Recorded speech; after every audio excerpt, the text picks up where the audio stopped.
Then welcome. I guess it is still good morning for you all.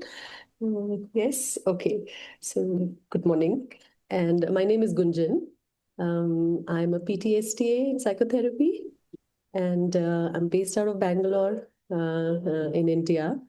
Mm, I've been involved with TA now since 2004, which is when I did my TA 101.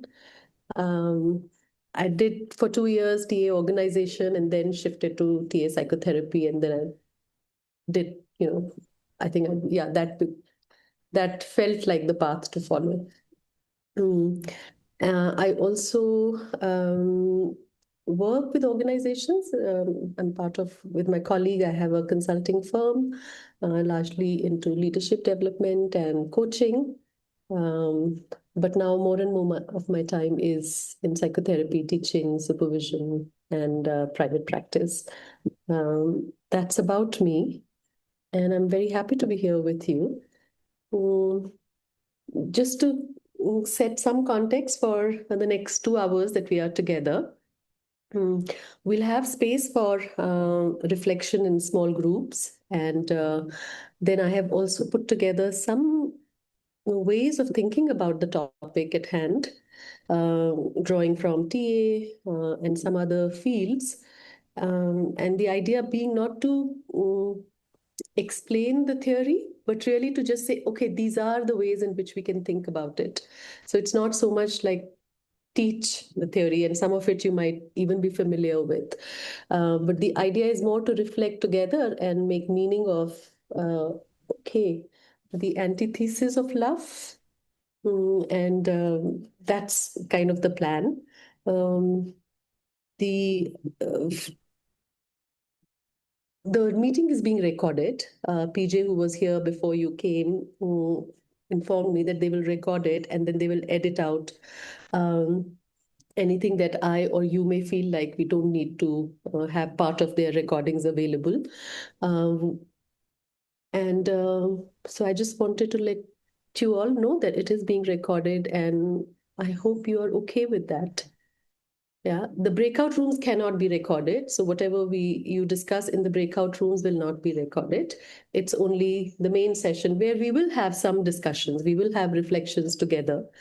So, okay, just be mindful that it is being recorded, and share what you would like to share, as much as you would like to share. Of course, what you share here, we will hold with respect, and yeah, but in that sense, I don't think we have a confidentiality contract happening here, because if it is recorded, then what you and I are saying is available to others.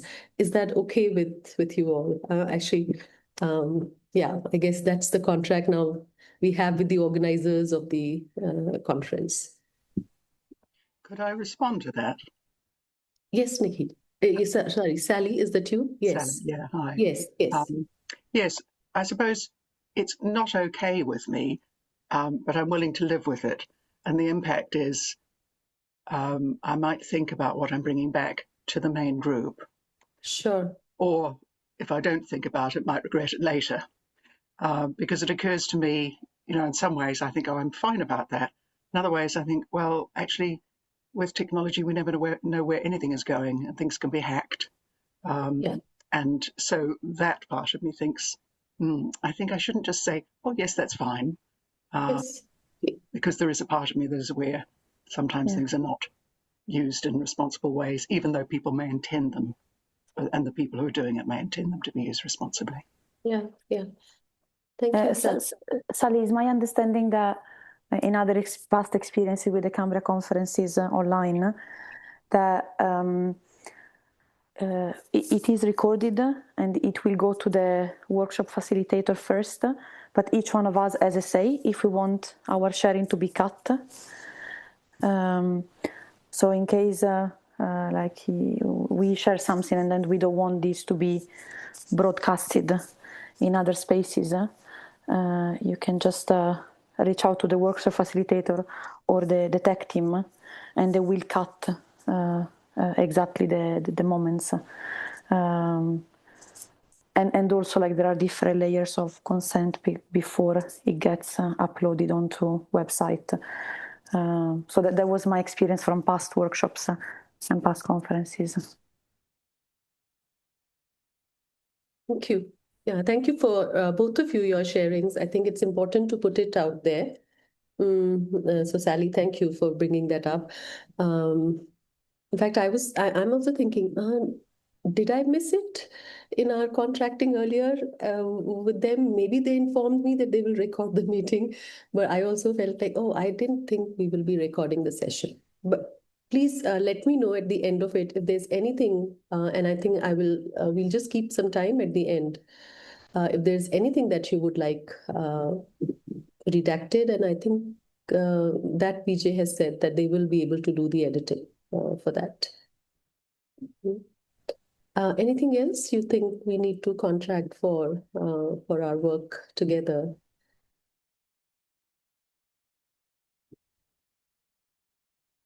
Does this feel good enough for us to get started? Okay, all right. So I thought we'll get started with maybe some reflection. And since there's 9 of you, maybe I'll just do small breakout rooms and with 3 of you in one room.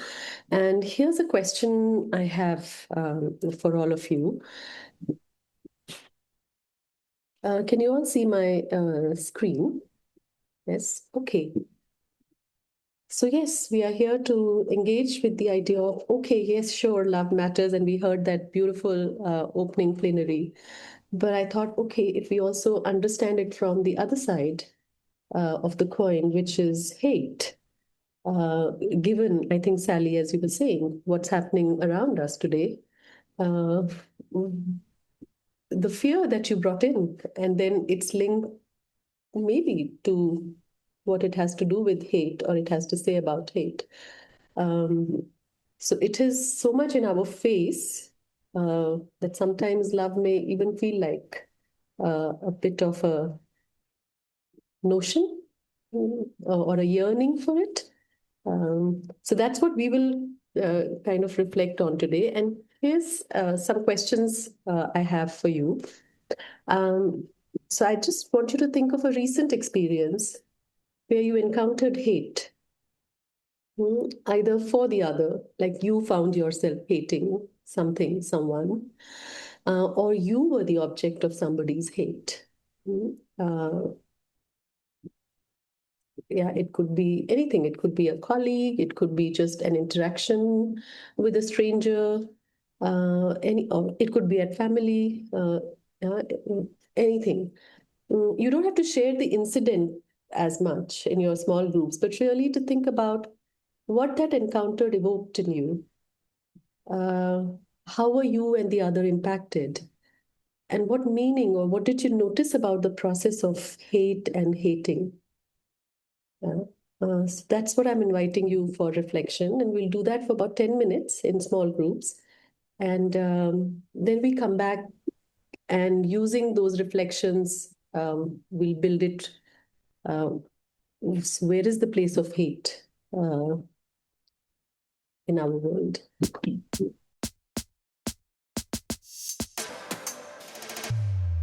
Maybe we take about 15 minutes or so to reflect in this large group then together about what were some of the conversations, and that can kind of get us started. If I'd go first, I think one of the things I found from our little breakout group with Bethany and Shabnam is that we want to avoid the word hate and the feeling that comes with it. It seems like a very strong word and very emotive. And so basically what we mostly talked about was the emotions that are close to it, like anger, and how we like avoid it. And Shabnam talked about resolving these issues better and how some of them cannot be resolved depending on who you're having this conflict with, if that makes sense. Solomon, as you were talking, I was reminded of this Harry Potter saying in one of the books, the fear of the thing itself, he who should not be named. So I guess hate is that emotion that we really don't even want to name it. We don't want to acknowledge the emotion itself.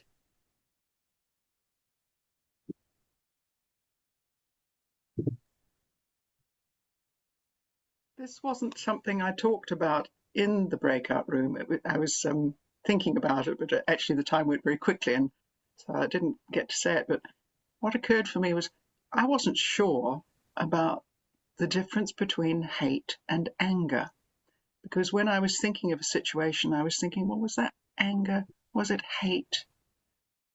And actually getting a bit confused for myself. About the process. What I described was a situation where I felt this sort of defensive wall coming up in response to something that was said to me, and I'm sort of aiming at my body here because it did feel like it was somewhere here in my body. This sort of defensive wall that comes up, a feeling of fear and an impulse to retaliate, certainly verbally, which I may override or may not. But that was some of the process. But then later on, I also thought about times when I have expressed myself angrily and just really enjoyed it. And I suppose that's a different side of it. But it did make me start to wonder about the difference between hate and anger, and how often have I encountered hate, or certainly encountered it. I'm not sure. And there's definitely a distinction there for me, but I'm not quite sure. So I'm just putting my I'm not sureness out there. Absolutely. And I think maybe this is something that we can all think about. Do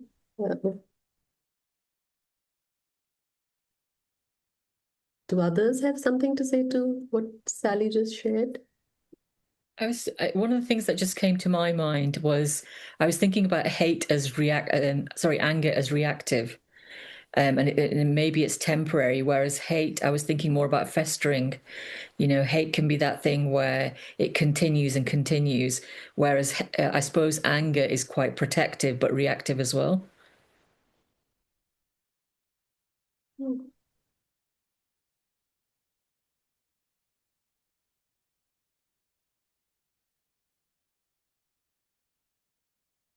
We also have Helen joining in. Hi, Helen. We just got started. Actually, we started a while back, and there's also been a small group discussion. We're now just bringing it into the large group.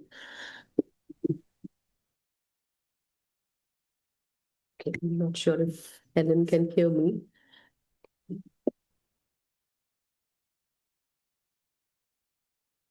What else did you get in touch with around what evokes hate or anger or very intense emotions? What's the impact of it? Where does it start? Where does it end? The whole process in between? Yeah, we also talked about again, kind of, the whole thing of it almost like a taboo, and physically wanting to recoil and avoid the just the word itself. But we did talk about hate, and that it can evoke anger, and then kind of what's underneath that is it could be sadness or scare. Yeah, so almost like hate is like a racket.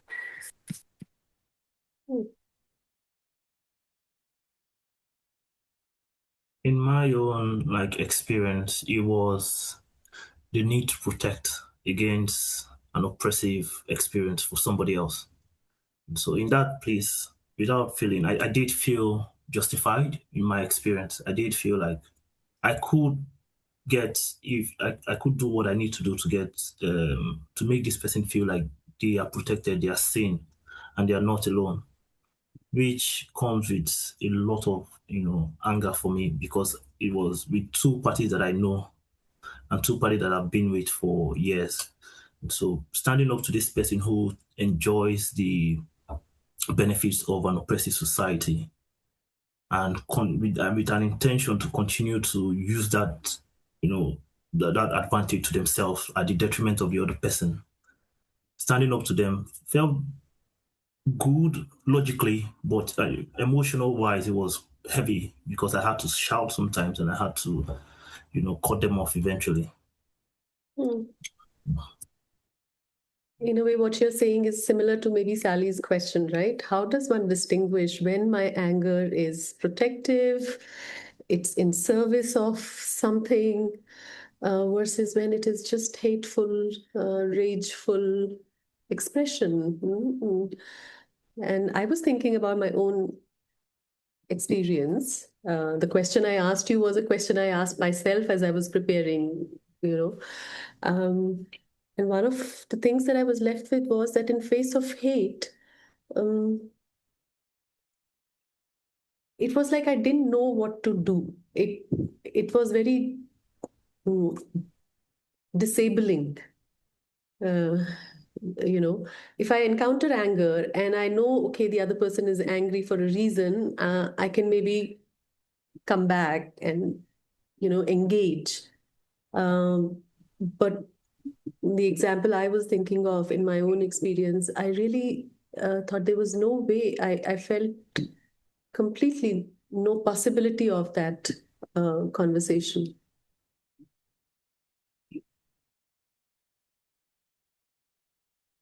The question from Sally gives a good distinction for my mind, knowing when to distinguish between just outright hate and anger, which might be close to hate as a reaction, like Shabnam mentioned, as a reaction to the situation. So I think it's a good distinction to have sometimes.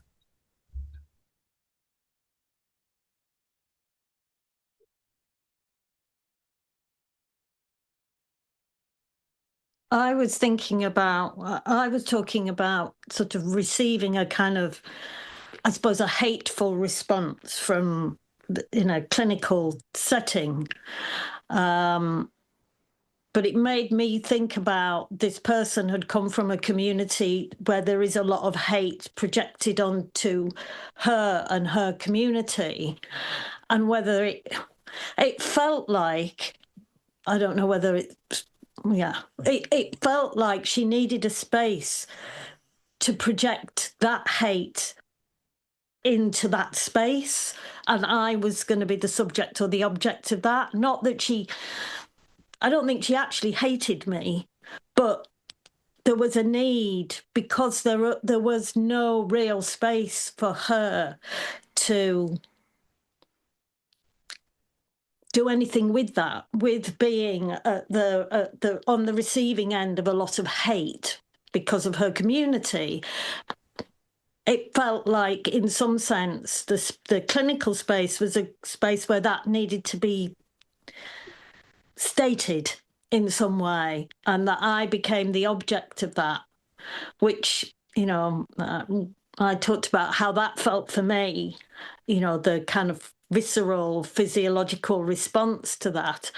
But I recognise, probably more so now that I'm not working in that context anymore, but just recognising actually that was probably important, actually, for both of us. For me to have at least some semblance of understanding, but also the need for that to happen. But it wasn't pleasant. And I think connecting what I'm hearing from you, Bianca, but also what you said earlier, Solomon, the cost of hate. So the cost of containing the hate that we might be receiving, but also the cost that might be involved into, when we get in touch with our own, us hating something or somebody. So there is something in the process around the cost of all of that that speaks to me. And I guess that's maybe one way we can think about hate. There is a certain destructive quality to it. It kind of aims to destroy. Yeah. Simone, you wanted to say something? I brought into triad is that I've experienced a lot of racism in my practice over the last, since Brexit, actually, everyone knows about Brexit, I'm assuming. And the hate that I experienced on a self-disclosure that was such a dilemma for me, and the destruction that came out of that in the transference was incredible. And I'm still really trying to work through it, but there was a sense of such huge loss that I think someone's just mentioned, that it's destructive, it causes fragmentation. I felt I was fragmenting. It felt like I was created such damage to the other person in my self-disclosure, the self-disclosing of the other that the other was hating. You know, it was just so complex and it was just so confusing. But all of that, and I think I agree with what Solomon was saying, that there was a protectiveness. I felt defiant. And that defiant meant that I was willing to explore, but I wasn't willing to change my position. So I was willing to understand the impact on the other, not so much about their impact on me, but because it was in a clinical setting. But there is something about the devastation and the loss that comes with holding that hate or having to receive it. And I think for me, it comes down to power. But involved in all of that was almost like the loyalty of protecting an identity, you know, and the dilemma of speaking a truth, you know, so protecting oneself, but also protecting truth. So how can you be in the world if you've got to hide, but you also don't want to hide anymore, because by hiding, you're also creating more devastation. It feels confusing, but it's so powerful, but it's so destructive as well. The opposite of love, I guess. And I was thinking, as people saying about anger, for me, anger can feel fully charged with life. It feels vital, gives a vitality. Anger feels like it may be more about shame for me. There's something. Hate feels more about being in defense of shame, because then ultimately that's what I ended up feeling. It was that shame and how fragmenting that can be as well. So that's what I'm thinking. I think the other word that came to my mind as you were talking, Simone, is hate being depleting. It depletes the hater and the hated. Bianca, what you were saying, the subject and the object. Yeah. It's so that sense of depletion when one is encountering hate, whether in oneself or the other, and destruction. I think those two kind of stand out for me. Linda, Nikki, do you want to say something? We talked a little bit about COVID, and that's why I chose this workshop, in terms of, I guess I still can't understand why, after everything that happened in COVID, how the world is at war, how they hate each other, how they're fighting, all the riots. To me, it's a total opposite of what I expected to happen after the likes of COVID. Yeah. So I guess that's more generalized, but I still don't understand it, I guess. Yeah. I mean, just as we were getting into this session, I was having my cup of tea and my husband came down and he said, "Oh, they have started." And I said, "What do you mean they've started?" And he was referring to America's attack on Iran. I have not seen the news yet. Yeah. But apparently it has started. It has, yes. And I remember Linda saying, it's like, I cannot fathom, like, why Yes. what you're saying, right? It seems Yes. so counterintuitive Yes. that we should want so much destruction, and yet it is staring us everywhere Yes. in the Yeah. face. Yeah. Yeah. And which is why I thought it was very important for us to look at hate. Because unless we look at it, how do we figure out ways of, not being in that place of hate? How do we find love or ways to Yes. love without looking at why are we hating so much? Yes. Yeah. Yeah. I agree. Yes. I do. Yeah. Hmm. Okay, maybe we hold some of these uh, uh, threads that have opened up. And what I have done is a lot of what I thought we can look at why we hate, this process of hating and how it is such a universal experience. Um, a lot of your sharing has brought it up. So I have a few slides which uh, I will take you through, and then we come back and again build on it together through these reflections. Yeah. So I'm just going to share my screen again. Okay. Continue to share. Can you see the screen? Okay. And my thinking around this is quite,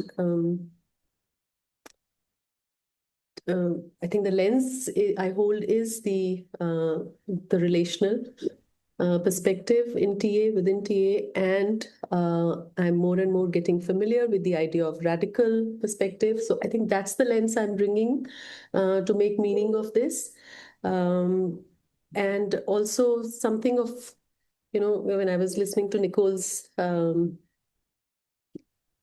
the last bit that she was sharing about how she felt when she was in the ICU. So I think my own experiences with spirituality. So I also want to bring some of that so that we can make these connections around hate. So this is a saying in Sanskrit, which translates to saying, seeing difference is the origin of all fear. And then if we just take it further, we know from our understanding of psyche that fear or anxiety is at the root of what happens to us, and what Freud called death instinct and Klein called persecutory anxiety and whatever.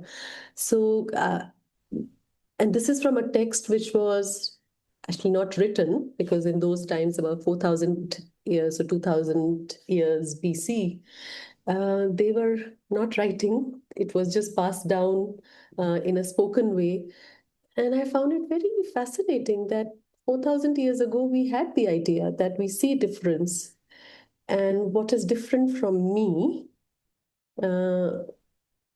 is I'm afraid of it. I feel scared. It evokes fear in me. And then that fear has, consequences. So I think it really kind of then goes back to the idea of it's such a universal experience, love and hate. It's the ultimate split in some sense, like good and bad, good and evil, love and hate. They are so juxtaposed against each other. We can't have one without the other. So really, thinking about hate as a universal experience. So Linda, yes, it is there.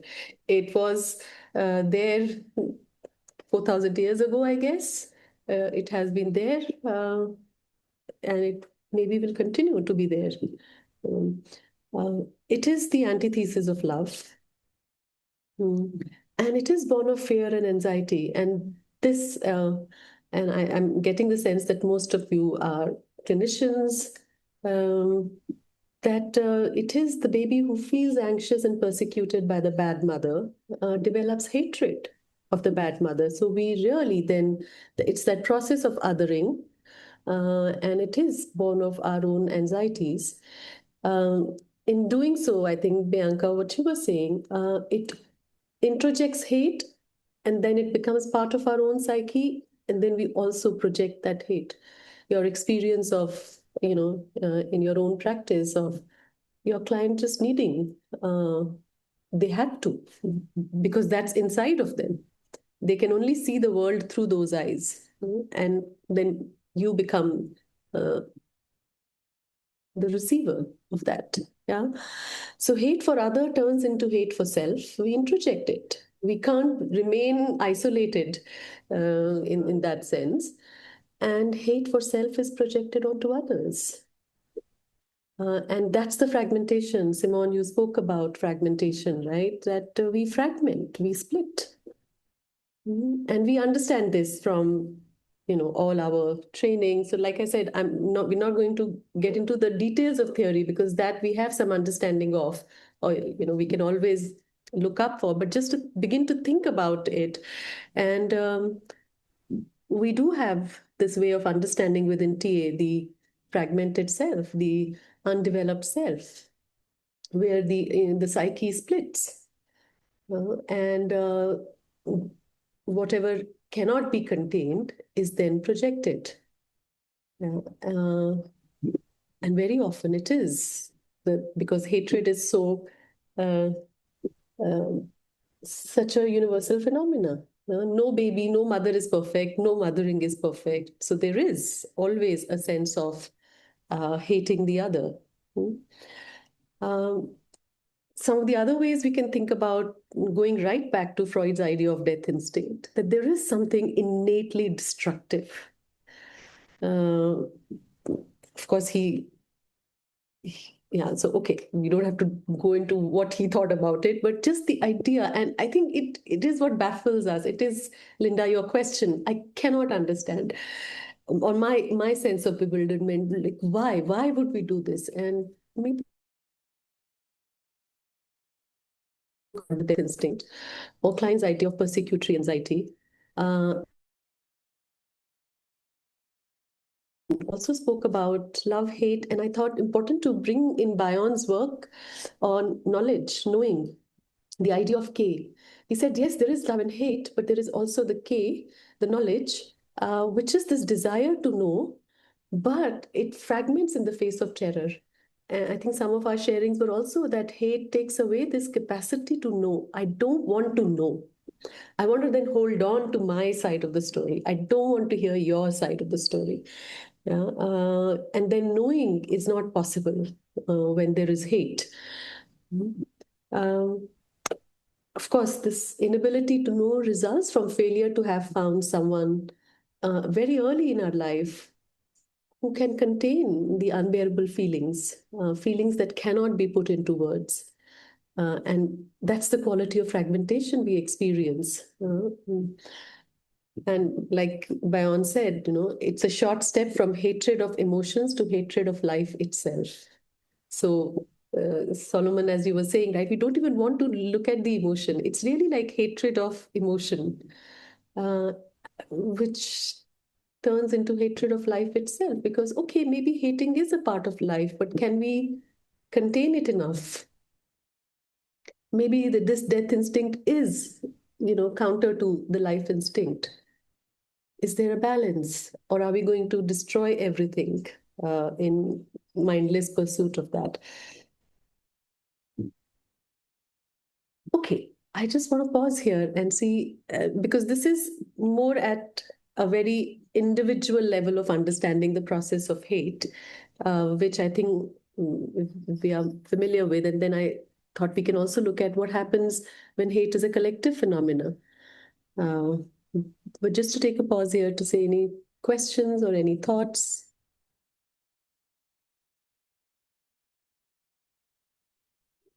If I can add a little here, I think from the angle of TA, for instance, I think hate is another opportunity for people to get stroke, another opportunity for people to get, attention, especially if you grow up with that kind of experience. Like you said, when you project that, it means you get something back from that experience. So whether it's enjoyable or not, there's a part of you that enjoys that experience, that gets something from it. if we go back to the very popular experiment with the rats, where the electrocuted ones still survived than the ones that were just totally ignored. So if I can do something to get that attention, whether it is hate or... So I'm just saying, from the angle of TA, it might be like an opportunity to get some acknowledgement, some attention, especially in our world right now. If you look at the social media, it is now, you can now get monetary value from being hateful. So there's real value in today's world with being hateful. There's another thing to it, Yeah, I would agree with that, and I think power underlies it as well. It can feel very powerful to be hateful, in a sense, can't it? You know, that real sense of, you know, I have some power, because I think for me it feels it has an energy behind it. It's not a very nice energy, but it for sure has an energy behind it that, you know, I think, yeah, for me it's about power, I think. But anyway, yeah. I also think as well, just like love, I think hate, you know, they can both come with acceptance and a sense of community. And sometimes, you know, individuals might find, like you were saying about strokes, might find that they get that more from hate than they do from love, which is very sad. Yeah, dangerous also, Bethany. Yeah, if hate becomes to be valuable like that, and yeah, it is. I mean, you could have followers, lakhs of followers, and that monetizes. Yeah. Okay. So maybe we look at the idea of, you know, collective. What happens? You know, from the individual to the collective, when we look at it, that okay, there is the individual process of projection, introjection, hating the other, but there is also how communities hate other communities. So therefore, addressing, really thinking about hate not just as an individual phenomena, but also thinking about it from a more systemic lens, and to be able to inquire into both of them. And I think I'm quoting here from Karen Minikin's work, The Radical Relational Perspectives in TA, where how we have also tended to pay more attention to the mother-infant dyad and less to the context, the holding environment, the narratives we are born into, the socio-political climate, which also impacts who we hate, what we hate, why we hate. And unless we understand that, just understanding this intrapsychic and the interpersonal may not be enough. And the fact that hate is constructed and learned, I think that's what we're talking about here. You know, through information that is shared, ideologies, all of that kind of, it is a learned thing as well. We also learn to hate what I'm told about a certain community or something, and all of that perhaps, you know, becomes part of then my inner world of hating the other. And this idea of the other, othering, and we are seeing so much of it, including in my country. So there is a hater, and then there is the hated, and how this other has to be kind of objectified, dehumanized, and demonized, basis either race, nationality, religion, their sexual orientation, gender, and so forth. So all of these, this process of, and I thought it's important for us to maybe think about this, of then what gets objectified, who gets objectified, how the media narrative, and nowadays with social media, you know, what narrative gets construed, how then the other is dehumanized, and that perpetuates hate. And I think within TA, we have the radical TA perspective and the idea of alienation. That alienation is at the core of all social and psychological distress. How we can feel alienated from our bodies, our families, communities, societies, our histories and stories, our environments. Nicole's keynote spoke about, she said something like climate change, it's there, but nobody wants to look at it because we feel so alienated from all of that. Of course, it has its roots in capitalism, feudalism, slavery, but I think it just goes back to this whole idea of there is difference. Difference is scary. And what is scary then is to be hated. It has to be destroyed. Okay?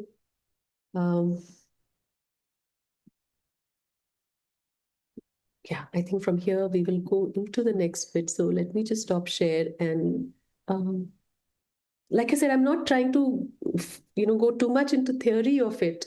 But if we just stay with our own experience of, many of you spoke about how maybe the hate that you experienced is because the community is hated.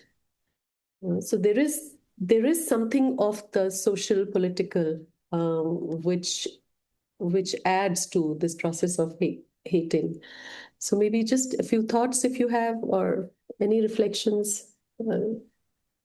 I think I might have like a unique angle here. So I'm Nigerian, and up until 2019, I didn't want to leave the country. I was fine staying back home. And so background is back home. It is a very, very homophobic environment. They objectify women as well. My wife, for instance, likes to wear short clothes, revealing clothes. That's how she likes to exist. That environment doesn't welcome that. If you're homophobic, problem. If you're irreligious, for instance, it means that people are going to justify if terrible things happen to you. So it's like we're living in a place where, it's like anti our existence. But what the last straw, honestly, for us was just after COVID, we had like a nationwide protest. It was called NSAS. We protested against the government and how the police treated young people and everything. But how it ended was the government sent the army out and the police, and they murdered the citizens. So it was then and there I thought, I think we have to leave now. And so we started the process for my MSc and became over with the intention that I'll practice here eventually when I'm done. We moved here and I knew there would be some form of racism happening, but I didn't know what the impact would be like. I think I underestimated it. So when we moved here, I started to experience that. It was like double whammy. I'm like, we went away from a place where we're hated for not being religious, not being heterosexual, being, just basically being ourselves. Then coming to a place where you still get different kind of hate for just being yourself again. So it was, I didn't understand how much impact it will have until I started to experience it. Especially two years ago, there was a Southport riot that happened round. And my wife was almost impacted physically. So it's the whole experience felt unreal. I'm still processing it. I'm still not totally done with all of it. But yeah, I feel like sharing that because it's an experience that I never really tell people, is one I keep to myself. Thank you for sharing, Solomon. I think what Simone was saying about hiding. Also about your last slide of alienation. I actually feel really emotional hearing you, Solomon. It's such a bodily experience. So it's the alienation that when you're under that attack it does what it's meant to do. But it's also when you talk about your bodies and families and histories, the dilemma for me when I was in the midst of all of that, right in it, was the almost like fragmentation of myself, not just the external relationship, but within myself, within my identities of who am I? What's my loyalty to my family, to my histories, to my client, to my profession, to my social setting, all of that. It was just it was huge that it was hard it still is hard. This was 3 years ago, and it's still hard to process now. And I don't think it's one thing, but that slide, bodies, families, histories, and environments, it's all of that. It's devastating. It's destruction of everything. Huge. Absolutely huge. So I feel emotional hearing you, Solomon. Part of me most probably has experience, maybe not the same, but it's sometimes you just can't describe it because it is such a bodily process. And going back to something I think you said earlier, a slide, was that if the other old self isn't able to process it, then nothing changes. And then here you talking about maybe to strokes and about what we gain from hate, the energy of that, the attachment to that, is that how much does someone have to give up if they also change their relationship to their hate? What is exposed? So there's another layer of that. I think I need to sit down, lie down. It's just huge. Yeah. Right, where do you start? Where do you start, really? Collectively, I think it is a social political. I think it is used as well. It's about power. Yeah. Could I just say something from my dark corner over here? I can't find a way to raise my hand. I'm rubbish with technology. I just want to say something because I think this is a bit of light in the middle of it. I actually sang what we forget sometimes in the Southport issue with the little girls. And I actually sang at one of their funerals. And it was the hardest thing ever, but it was also utterly beautiful. And the whole town and the love, and just when we were driving through the streets to get there, the ribbons and the balloons on the lampposts, and it was just out of that, because that's a side of it that most people won't have experienced, the way a whole community also came together in love. I just wanted to offer that. Absolutely, Helen. Thank you very much. That doesn't feel like it discounted my experience, because I did experience that as well. So there was a coming of people to do that as well. Yeah. Another thing that came to me as well was one of the reasons I don't share this experience is I do not want to risk people feeling guilty for me or feeling pity. No, not at all. It's just the way that great hate and great evil, really, and then great love can operate in the same space. I was profoundly affected by all of it, and nothing that's not to sort of, it's nothing. Sorry, I haven't got very good words not really with me today, but it's not to devalue what you said, and I'm not offended by it. But I was so struck by that as an experience, because what we saw was all the hate, much, much more, wasn't it? And what upset me was the way those three little girls' faces became synonymous with the hate as well, So I always like to offer that, because seeing the mum's face singing by the little coffin, those were little girls. They've been, and I really loathed the way that all of the news outlets showed pictures of horrific violence and hatred and overlaid it with those girls' pictures. It was they became synonymous with what I totally agree were unconscionable acts afterwards, which sullied, everything. So that's something, I agree with everything you said, and that just wanted to add that as well. Thank you. Well, as I was listening to all of you, and this came to my awareness even during the opening plenary, for a moment I felt so out of place and different. Like, oh, okay. And I found myself scrolling through the people online to see if I could find one name, face, which I felt out of place. I felt different. And as you were also all talking about, I was like, oh, there is something shared between many of you because of the fact that you all live in a country. I don't. While I know of these things, I'm not in it in that sense. And then I was like, oh, but there is so much common. First, I had to find that commonality for myself. Like I had to tell myself, okay, but these are all mostly TA practitioners. So am I. So we have a shared ground.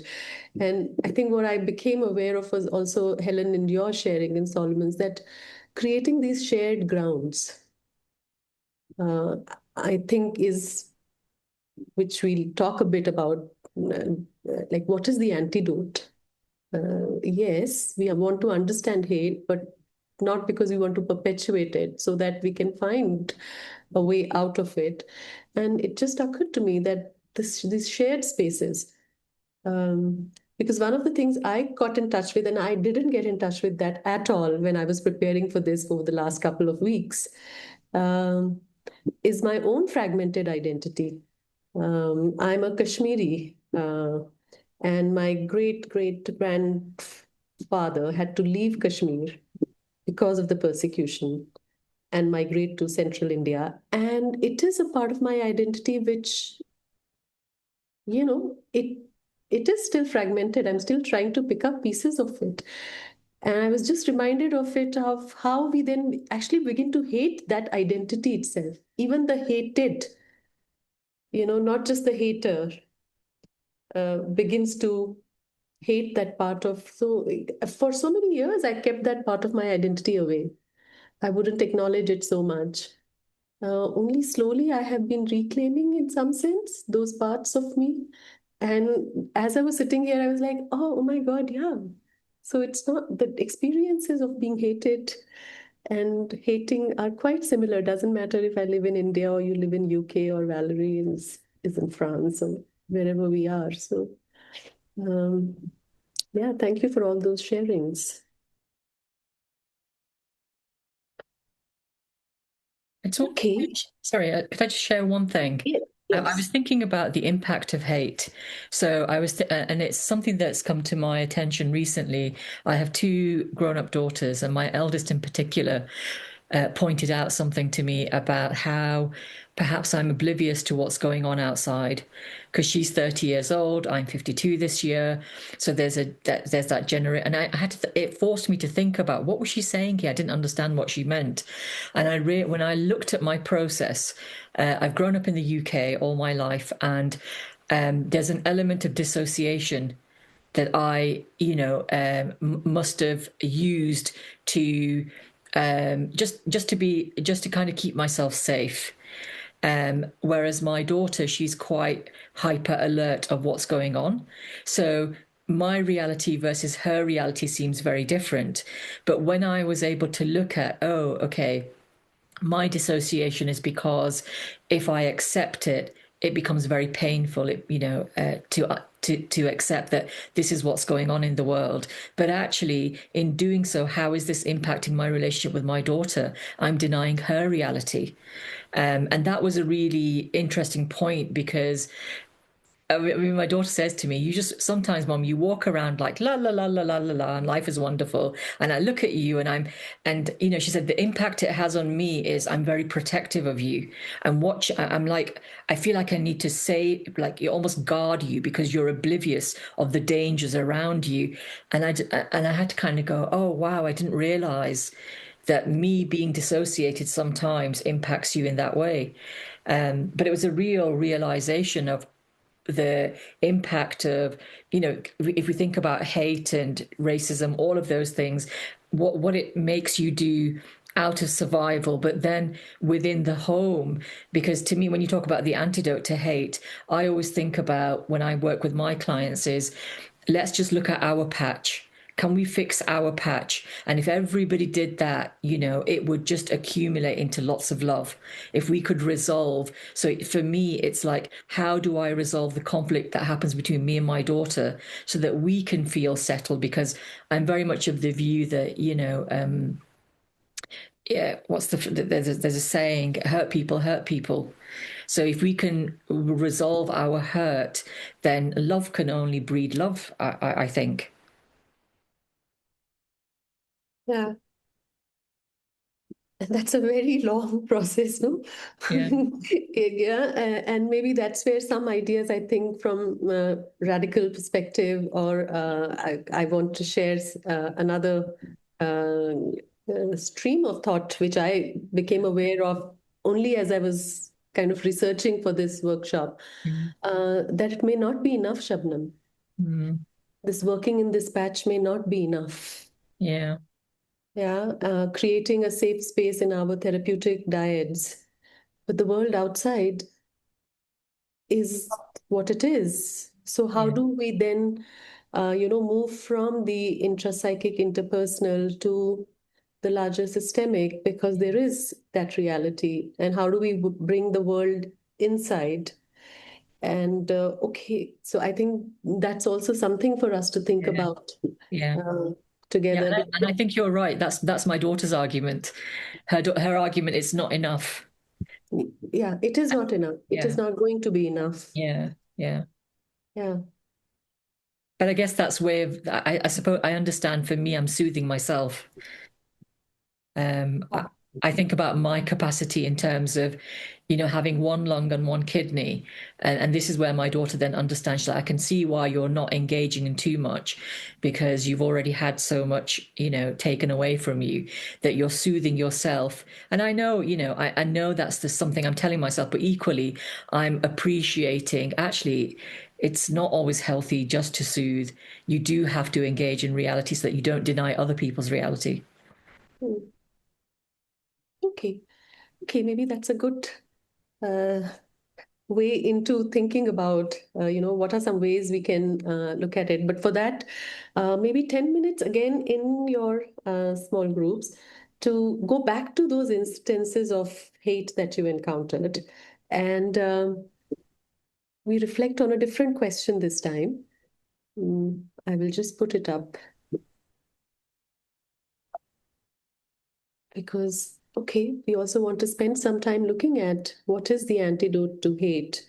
So if you go back to the experience that you earlier shared about, I'm also curious about the story unfolding. I experienced that hate, I encountered that, and then what happened? Could it be transformed? Could it be worked through? If so, what helped? If not, why not? So that we can then really look at how do we work through and transform hate when we encounter it. Any thoughts and reflections on what transformed, and if not, why not?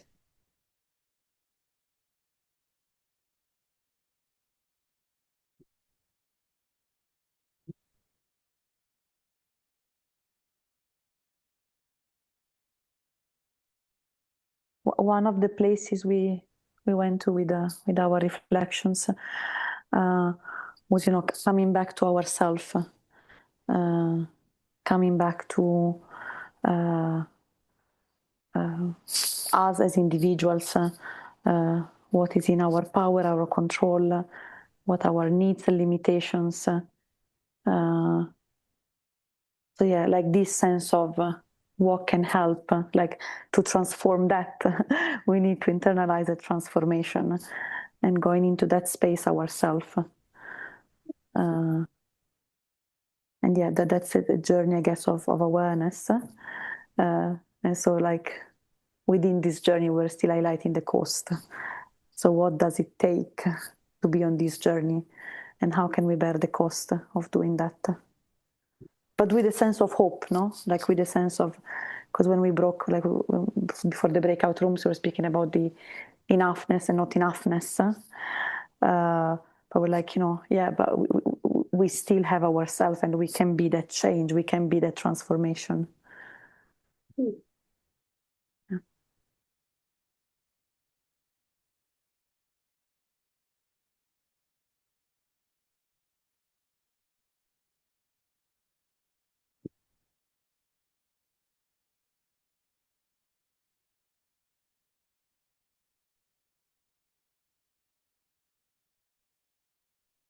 I think one of the things I was talking about is the risk, the risk element that you have to take, your own personal risk of of challenge, or I was talking about, I live in a very rural community who have, and my experience of probably a large proportion of the rural community that I belong in have a very, very different worldview to my own. And what do I do with that? How do I start to open up discussion? I mean, I talked about it as, the minute you start to kind of question, all faces look at you and you become the object of, well, there's something wrong with you, that you have this very weird perspective about the world that isn't the same as ours. So I, immediately, I've become the object of difference. I am different, not by what I look like. I look like everybody else pretty much, but I sound different. I say things that are different, and those different verbalizations are problematic. So what do I do? What do I do with that? And how do I begin to impact my community in some way that I'm not saying it's impossible, and I always have hope of doing that, but it poses a risk, a personal risk at some level, of being alienated from within your own community in some way. Yeah, absolutely. I think it ties in with what Shabnam was sharing earlier about, then it's easier to dissociate. It's easier to not acknowledge. It is easier. It is less risky, because to call it out is to put yourself out there. In fact, with your sharing, Shabnam, as you were all in the breakout rooms, I was thinking about how I reacted first, many few decades ago, when somebody pointed out to me that, oh, you're a woman and you may be marginalized here. I'm like, no, we're all equal. There's no inequality. I was raised eyes totally closed. So I think one of the things that we can begin to do is open up our eyes. Mm-hmm. We may not, depending on everyone's appetite for risk and capacity, but I think even opening our eyes can be because once I opened it, then I was seeing it everywhere, and I couldn't not see it. Yeah. And that's why I love the English phrase, ignorance is bliss. I learned that as I become, my eldest daughter will say to me, why are you giving us all this awareness? What are we supposed to do with this? We're just angry now because we still need to live in this world, and we can't, it's difficult for us to live in this world with so much awareness. So I do think, oh my goodness, ignorance was bliss to an extent. It's not a safe place to be, but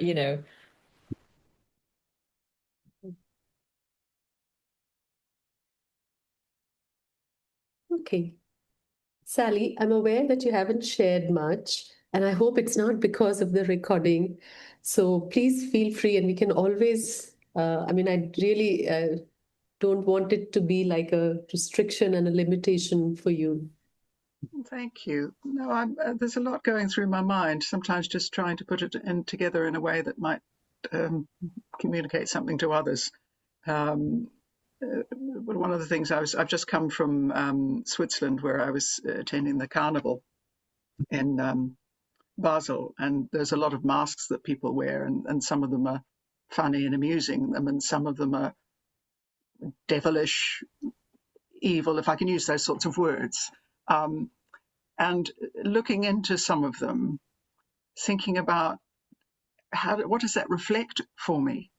Sort of looking into a mask that just looks like evil incarnate.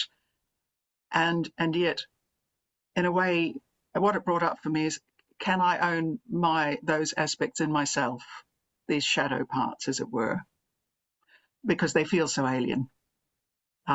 It's so alien. I think, well, why would you want to wear that? And yet, that is in me.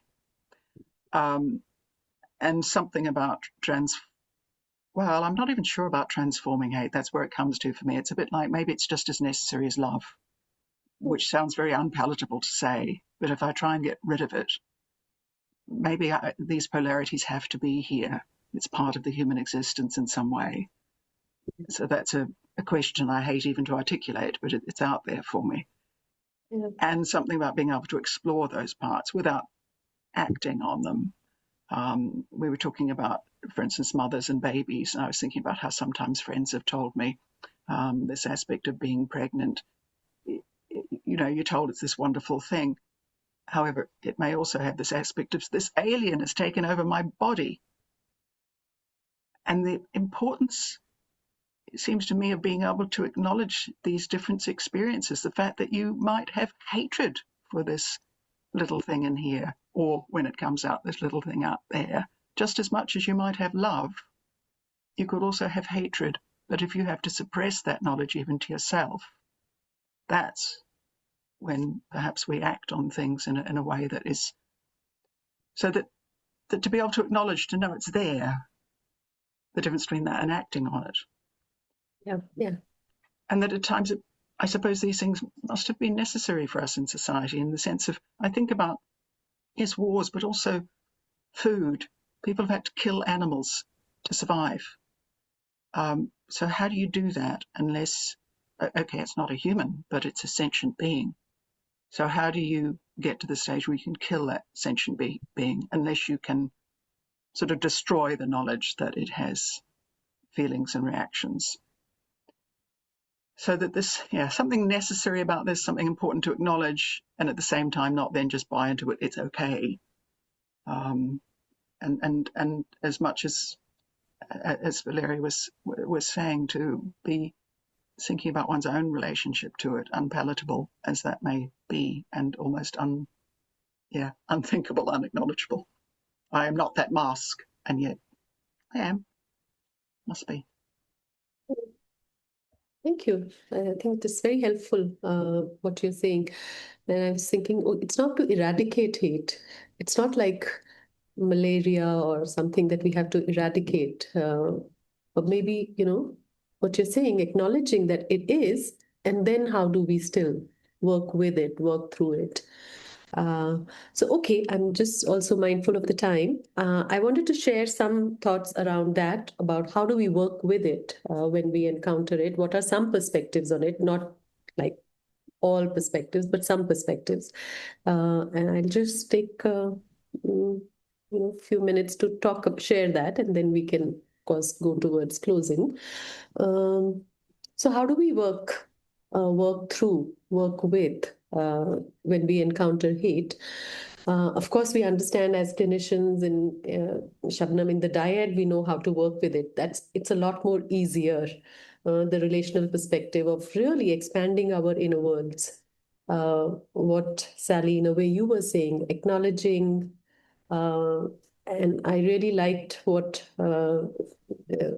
Karen has written in her book, that how do we retain our critical minds and create relatedness, dialogue, reflectiveness, regulation, and mentalization. That is the expansion of our inner worlds that we can maybe work with our clients through attunement, holding, containment.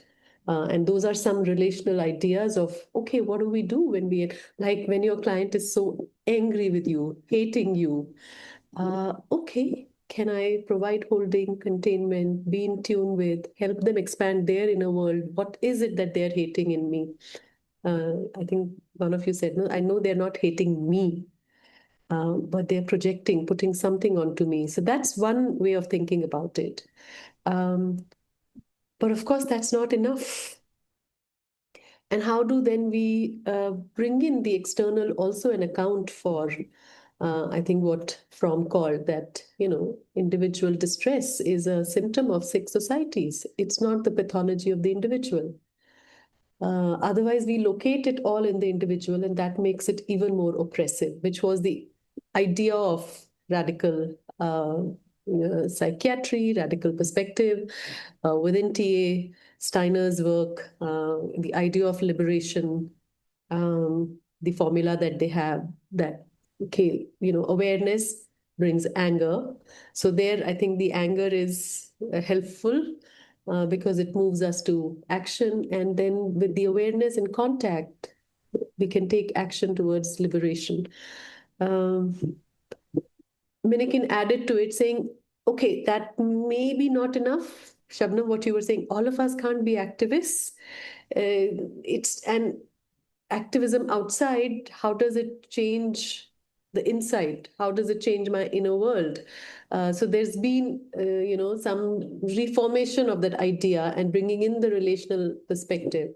And I think just bringing the idea of plurality with self and others, increasing our capacity to hold on to that there is no a truth, even within myself, and certainly not in the world around.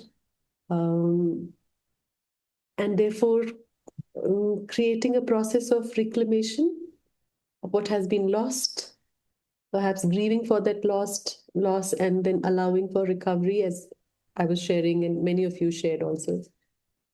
Some parts of our identity are lost.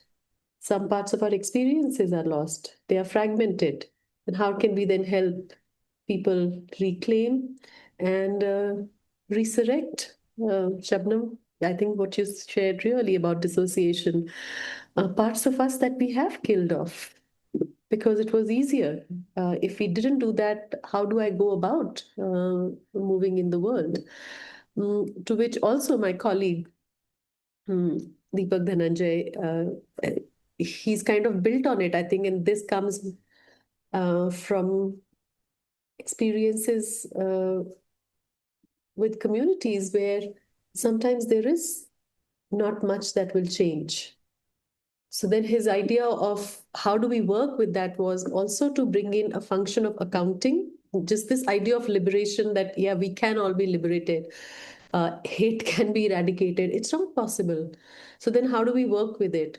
Not turning a blind eye, but maybe helping people account for it and also recognizing the futility and what are then choices available to me. So I think he's brought in this idea of tolerating the distress and the futility sometimes, and also advocacy. I think this has been very different for me, and I'm still trying to, I think, work with this, that we cannot be neutral in our therapy rooms. It's not going to work. It cannot be located in the individual, that it's their internal psyche, they are projecting something, it's all in their inner world, the meaning they have made. No, there is an external reality. We have to account for it. And sometimes we have to also offer advocacy when we meet it. And I'm really saying this from, as practitioners. I also, as part of researching for this, came across, maybe some of you are familiar with this, I wasn't, this idea of liberation psychology, the perspective that they bring in. I didn't even know that there was a psychology like this that existed. So I don't know much about it. The reason I brought it in was to say, okay, maybe it can open up something different for us also. So I'm just, as a very lay person I'm just bringing this in, and it has its roots in Latin America during the decolonization and neocolonialism and Cold War era. And what I found interesting was that it is a psychology which is social justice oriented and places communities and working with communities at the center of work. The paradigm being that it's not enough to just work with the individuals. So whether victims or perpetrators, it is working with the communities that shifts and change in hate can happen. And some of the ideas that they talk about are, de-idealizing really just exposing the big lie, which is the idea of deception in radical TA perspective, that oppressors would like us to be deceived, would like us to remain deceived. So therefore, exposing the big lie, denaturalizing that oppression is not the given or valid state of being. I mean, if racism is the bugbear in West, caste is a big issue in India. One of the most inhuman practices that we have. And there is no way we can say it's the natural state of being. That's how it has been perpetuated for thousands of years. But it's not. It's not a natural state of being. Nobody is born lower caste or upper caste. We are all born same. So it is a man-made institution or a way of thinking. So really, how do we then begin to talk about it and not make it, this is the way, this is how it has to be, or this is the right way? Okay? Raising the consciousness by asking questions, being thoughtful, not looking away, and being mindful of how society operates on a day-to-day basis. I think really becoming mindful of microaggressions and not looking away. Recovery of historical memory. So these are some ways that the liberation psychology perspective talks about. I really hope to kind of dig in more. And that has been my gift for preparing for this workshop, is to really get to know about this way of thinking, including reorientation of psychology. That so many of our assessments, interventions are really just based for the individuals, and how do we shift our gaze perhaps to communities. There is also the Vedantic perspective. Vedanta is, these are texts written or kind of thought about, like I was saying, very thousands of years ago. And one of the core philosophies is the oneness without a second. That there is no second. There is only one reality of the world, whichever way we look at it. So therefore, I found Nicole's, towards the closing of her opening plenary, this idea that there is that oneness, something one can, something beyond this body, this mind, and that's who we are, every single one of us. So perhaps that also helps us move away from this original idea of difference, that we are different. If we can hold on to the idea that we are actually not different, not from each other, not from the environments we are part of, everything in this world that we can think of and that we cannot think of, there is a oneness to it. So that's the perspective from Vedanta.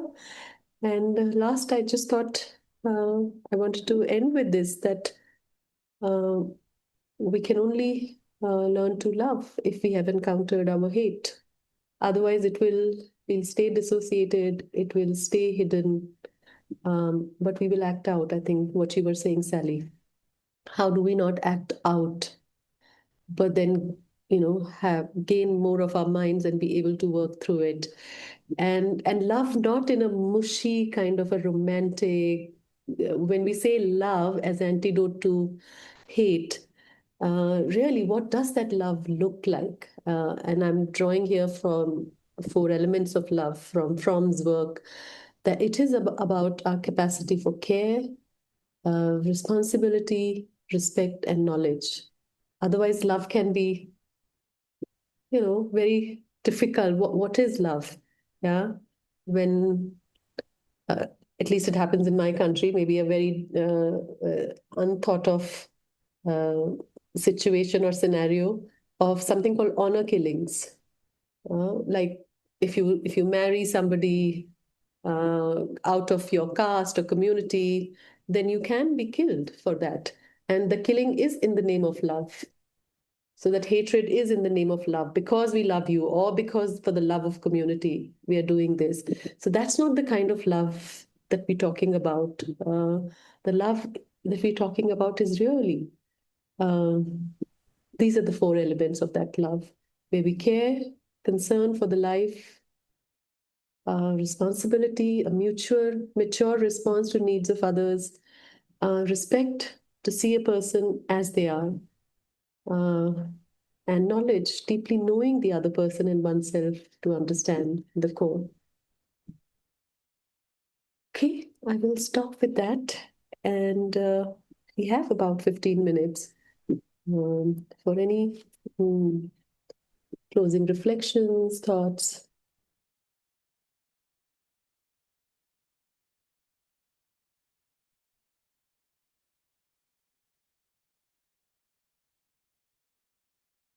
I was saying in my group actually about how recently I'd been watching farming programs, and it's similar to kind of what Sally said earlier, is this thing around, and in the program, the son of the farmer becomes attached to one of the animals.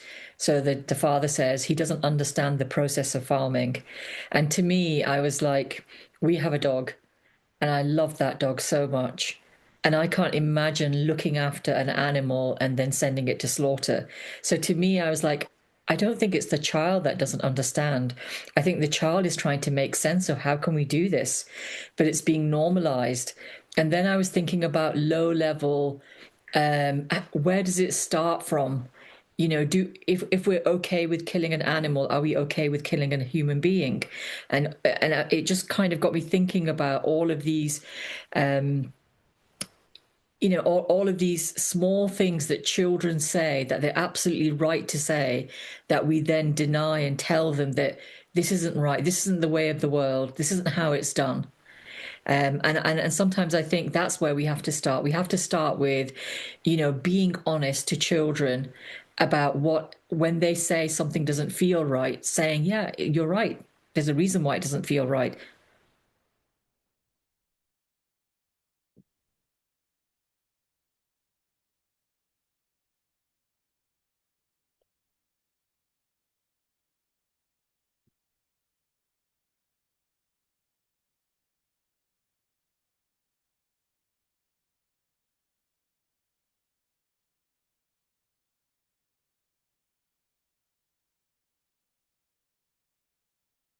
Wanted to come in and say something about privilege and the privileged perspective that I sit in, because I think, you know, this topic, hate, sure, I must have been hated at times in my life, but I've not faced a situation where I've been hated that I'm aware of.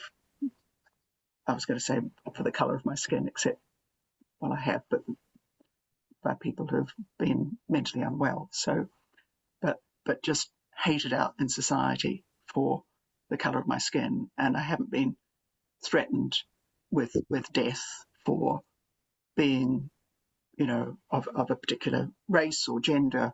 You know, I don't live in a country where to be a woman is to be a second-class citizen. Yes, I'll say it that way, but it's not where to be a woman generally I'm going to be killed for it.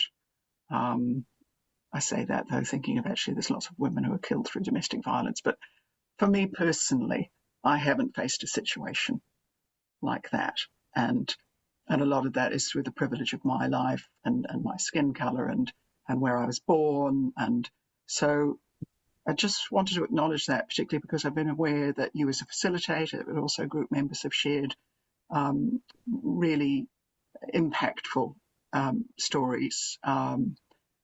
And yeah, I think it just feels very important for me to acknowledge I haven't experienced that level of hatred. And I'm thankful for that. But also, thank you for people who have shared. Yeah, I'll just stop there. Sorry.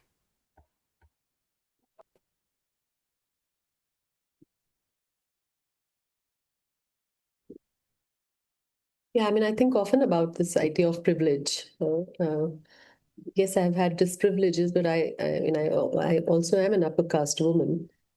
So I've also had my fair share of privileges.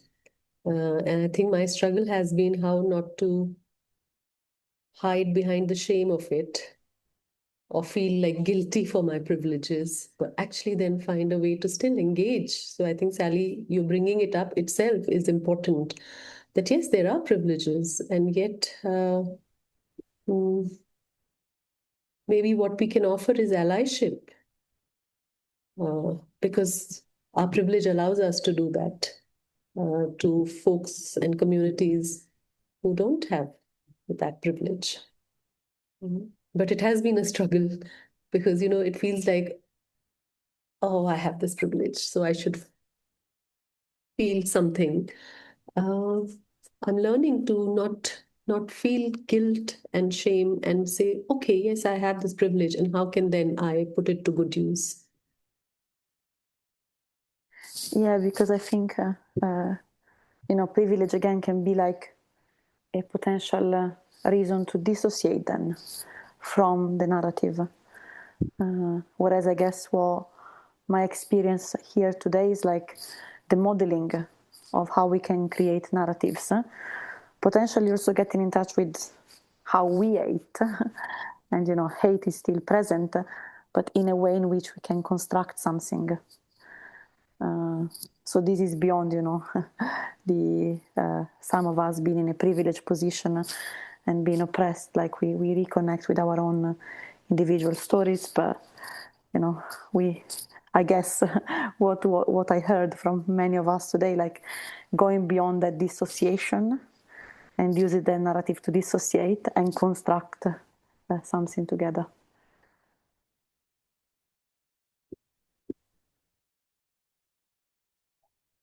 I just want to say thank you all for such a good session. I'll be taking home the fact that hate is an emotion that can be used as well. Is an emotion that can be used to come up with something. We can take advantage of that acknowledgement of where we're experiencing hate or where we're giving out hate, and make out something from it that aligns with our own internal, our own core principles, if that makes sense. Thank you very much again.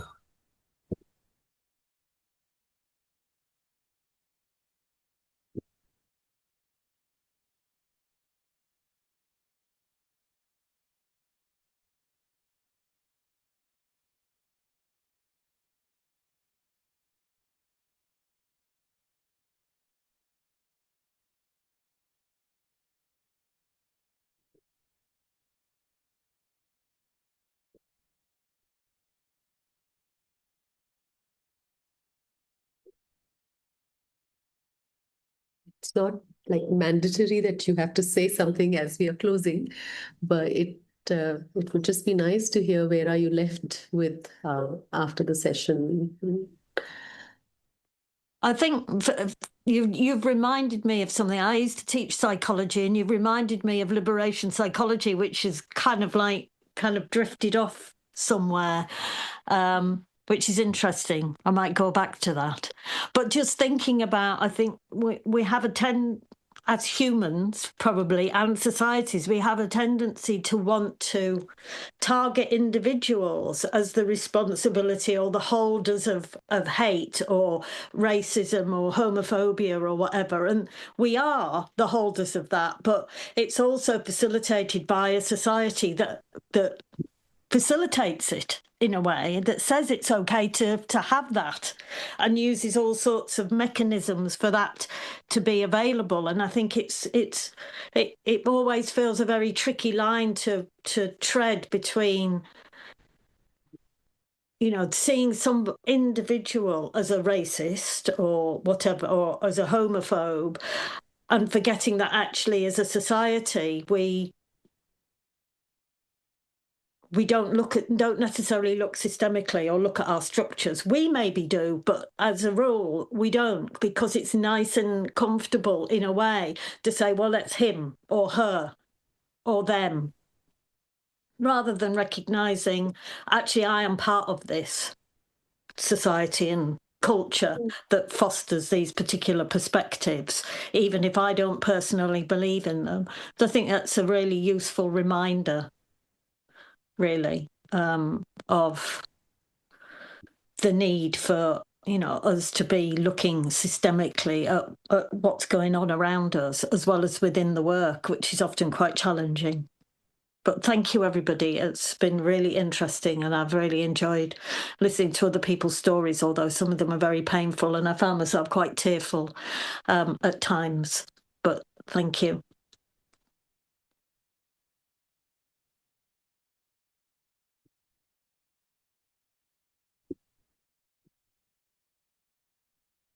Just wanted to say thank you for this session. It's been really interesting. I feel like I've learned so much from it, and engaging and listening to people's stories. So I just wanted to say thank you. Thanks very much. Take care.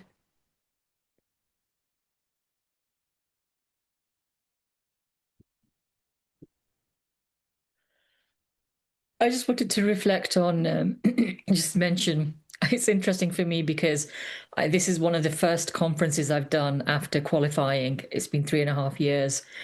And I find myself regressing a little bit to when I used to be a student. And, there's a part of me that's really dealing with that conflict of, I know who I am as a practitioner today, but why is it that perhaps my words aren't coming out very clearly, or what is going on in this process? What am I kind of reverting back to?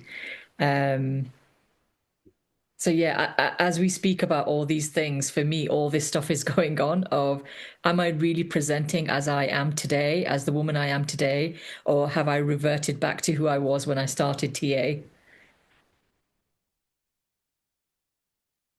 I don't know you from then, but I think how I experienced you today has been okay, quite potent. And whatever you had to say, you've said it, we've heard it. That's been my experience, at least, Shabnam. Yeah, thank you. I appreciate that. And I really appreciate the fact that when we came back to the session that you brought it up again, because I felt a little bit like I'm neurodiverse, and when something's said, I kind of go, oh, did I say something wrong? And then in the session I was reflecting, and I was like, no, you haven't said anything wrong. It's, there's only a limited amount of time to express fully how you feel. But I really appreciated you coming back to that point and elaborating on it. So thank you for that.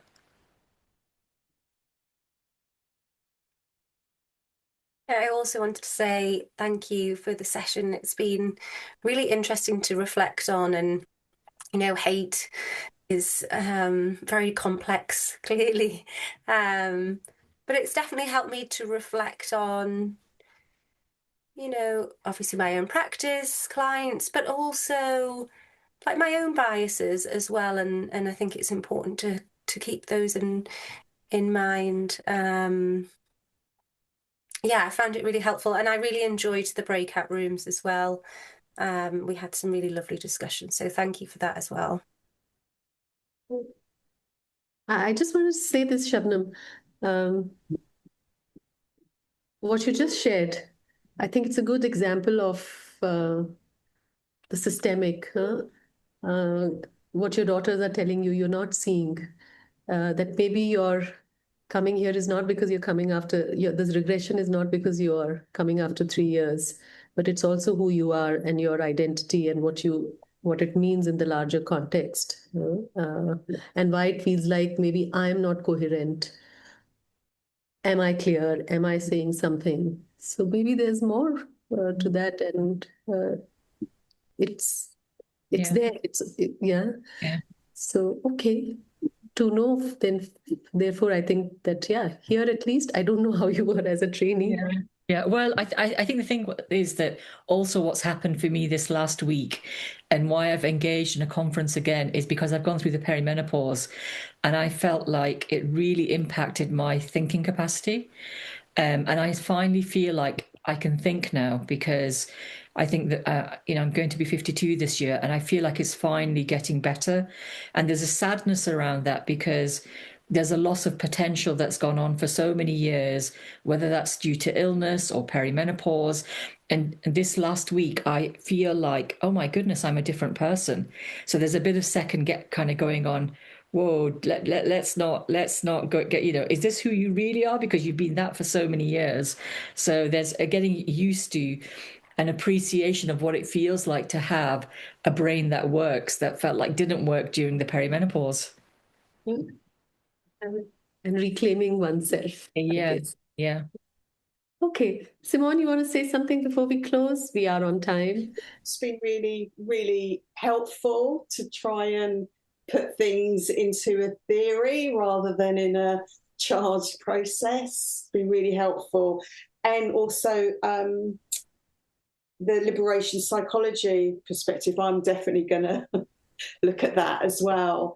And I think as well, what people are just saying in closing is that no matter how difficult the process is on both sides to be hated and the hater, I think for me, the learning of other parts of myself has been the gifts.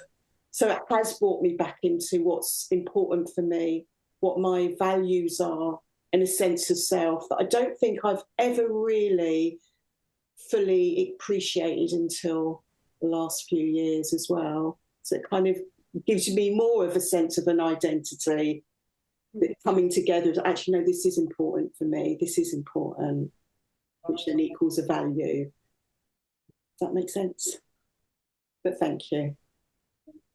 Thank you. Thank you, everyone, all of you, for engaging with the idea, sharing very openly. And yeah, thank you. Thank you for being here today.